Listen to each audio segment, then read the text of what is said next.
ಎಂತ ಗೊತ್ತಾ, ಈ ಚಿಕನ್ ಫ್ರೈ ಮಾಡೋದು ತುಂಬಾ ಸುಲಭ.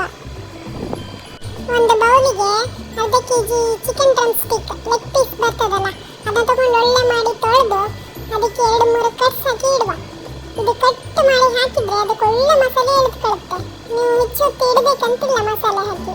ಇದಕ್ಕೆ 1 tea spoon chilli powder, 1 tea spoon pepper powder, 1 tea spoon soya sauce, 1 table spoon ನಿಂಬೆ ರಸ, ಮತ್ತೆ 1 ಟೇಬಲ್ ಸ್ಪೂನ್ ಶುಂಠಿ ಮತ್ತು ಬೆಳ್ಳುಳ್ಳಿ ಜಜ್ಜಿದ್ದು ಅದು ಹಾಕಿ, ಇಲ್ಲ ನೀವು ಪೇಸ್ಟ್ ಆದರೂ ಹಾಕ್ಬೋದು.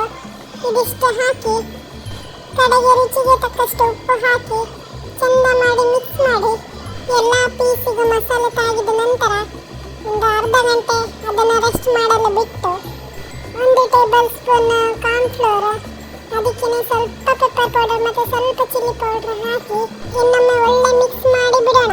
ಇದ್ರದ್ದು ಇಷ್ಟೇ, ಮಸಾಲೆ ಮುಗಿಯುತ್ತೆ ಇದ್ರದ್ದು. ನಂತರ ನೀವು ಬೇಕಾದರೆ ಶಾಲೋ ಫ್ರೈ ಆದರೂ ಮಾಡ್ಬೋದು, ಡೀಪ್ ಫ್ರೈ ಆದರೂ ಮಾಡ್ಬೋದು. ಒಂದು ಊಟದ ಸಮಯ ಆಗಿದ್ದರಿಂದ ನಾನು ಡೈರೆಕ್ಟಾಗಿ ಡೀಪ್ ಫ್ರೈ ಮಾಡ್ತಾ ಇದ್ದೇನೆ. ಡೀಪ್ ಫ್ರೈ ಮಾಡುವಾಗ ಚಿಕನ್ ಪೀಸಸ್ನ ಈ ರೀತಿ ಹಾಕಿದರೆ ಅದು ಫ್ರೈ ಆಗಲಿಕ್ಕೆ ಅದಕ್ಕೆ ಸ್ಪೇಸ್ ಇರ್ತದೆ. ನೋಡಿ ಹೀಗೆ ಹಾಕಿದರೆ ಆಯಿತು. ಮತ್ತು ನೀವು ಚಿಕನ್ ಹಾಕಿದ ನಂತರ 2-3 ಮಿನಿಟ್ಸ್ ಆದಮೇಲೆ ಅದನ್ನು ಫ್ಲಿಪ್ ಮಾಡಿದರೆ ಒಳ್ಳೆಯದು. ನೀವು ಪದೇ ಪದೇ ಅದನ್ನು ಫ್ಲಿಪ್ ಮಾಡ್ತಾ ಇದ್ದರೆ ಅದರ ಜ್ಯೂಸಿನೆಸ್ ಹೋಗ್ತದೆ. ಯಾವುದೇ ಆದರೂ ಸರಿ, ಕರಿದ ಪದಾರ್ಥ ಮಾಡುವಾಗ ನೀವು ಅದನ್ನು ಹೆಚ್ಚು ಫ್ಲಿಪ್ ಮಾಡಿದಷ್ಟು ಅಂದರೆ ಪಲ್ಟಾಯಿಸಿದಷ್ಟು ಅದು ರಫ್ ಆಗ್ತಾ ಹೋಗುತ್ತೆ, ಮತ್ತು ಅದರ ಜ್ಯೂಸಿನೆಸ್ ಎಲ್ಲ ಹೋಗ್ತದೆ. ಮತ್ತು ಗ್ಯಾಸ್ ಕೂಡ ಯಾವಾಗಲೂ ಮೀಡಿಯಂ ಫ್ಲೇಮ್ನಲ್ಲಿ ಇರಬೇಕು, ಹೈ ಫ್ಲೇಮ್ನಲ್ಲಿ ಇಡಬಾರ್ದು. ಹೈ ಫ್ಲೇಮಲ್ಲಿ ಇಟ್ಟರೆ ಅದು ಬೇಗ ಕಪ್ಪಾಗಿ ಹೋಗ್ತದೆ, ನಿಮಗೆ ಒಳಗಡೆ ಅದು ಬೇಯೋದಿಲ್ಲ, ಹೊರಗಡೆಯಿಂದ ಮಾತ್ರ ಬೆಂದಿರೋ ಹಾಗೆ ತೋರ್ತದೆ. ಎಣ್ಣೆ ಕೂಡ ಬೇಗ ಕಪ್ಪಾಗ್ತದೆ ಅಲ್ಲ. ಸೊ ಇದು ಒಂದು ಸಣ್ಣ ಟಿಪ್ಸ್. ಸಿಂಪಲ್ ಆಗಿ ಹೇಳೋದಾದ್ರೆ ಯಾವುದನ್ನೇ ಆಗಲಿ ಹೆಚ್ಚು ಡಿಸ್ಟರ್ಬ್ ಮಾಡಬಾರ್ದು, ಅದರ ಕೆಲಸ ಆಗಲಿಕ್ಕೆ ಬಿಡಬೇಕು. ಇದು ಬ್ಯಾಡಗಿ ಮೆಣಸಿನ ಖಾರದ ಪುಡಿ ಆದ್ರಿಂದ ಒಳ್ಳೆ ಕಲರ್ ಕೂಡ ಬರ್ತದೆ. ಸೊ ನೀವು ಎಕ್ಸ್ಟ್ರಾ ಕಲರ್ ಹಾಕಬೇಕು ಅಂತ ಕೂಡ ಇಲ್ಲ. ಇನ್ನು ಬಾಕಿ ಉಳಿದಿರೋ ಪೀಸನ್ನು ಹಾಗೆ ಫ್ರೈ ಮಾಡ್ಕೊಳ್ತೇನೆ.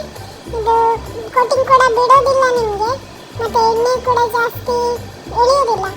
ನೋಡಿ ನಾನೀಗ ಟಿಶ್ಯೂ ಪೇಪರ್ ಹಾಕಿದ್ದೇನೆ, ಹೆಚ್ಚು ಎಣ್ಣೆ ಕೂಡ ಇಳಿದಿಲ್ಲ. ಮತ್ತು ನೋಡಿ ಕೋಟಿಂಗ್ ಕೂಡ ತೋರಿಸ್ತಾ ಇದ್ದೇನೆ, ಇಷ್ಟೇ ಇದರ ಕೋಟಿಂಗ್ ಬಿಟ್ಟಿದ್ದು.